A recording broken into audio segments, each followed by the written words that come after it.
tactical officers. I just thought I would give you an update to tell you that there are 4 Duskwalls that you should know about. The first one is the one that came out in the original Kickstarter by John Harper. It was a spare, slim version, and it had all kinds of ideas and suggestions in it. And if you said, "What is a Sentinel?" then the response was, "What? Well, let's turn it around. What is a Sentinel? What is that in your game? What are you going to do with that at your table?" So there were all of these suggestions and these vague and suggestive ideas.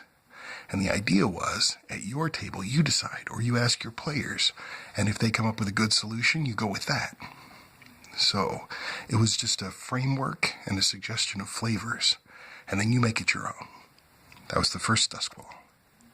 The second Duskwall is the finished book, the finished Blades in the Dark rulebook that has fleshed out neighborhoods and NPCs and suggestions.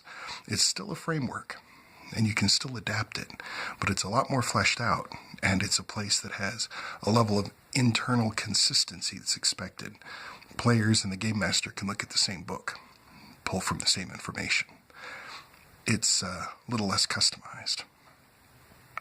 And then there's the third Duskwall, which is the one you will see in my book, because it's an interpretation.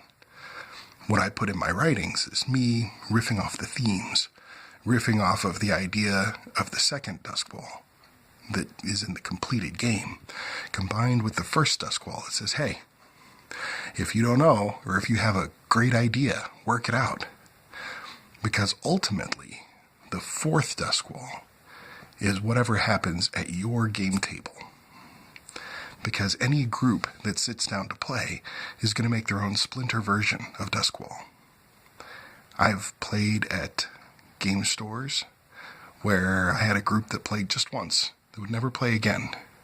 But what every player brought to that shifted the game world just a little bit, made it unique, a unique version of it. And that is something that all the players do. So anytime you have a group that plays the game, they create a version of that fourth Duskwall, because that Duskwall is the one that belongs to you, the one at your game table. And ideally, that fourth one is made out of the previous 3.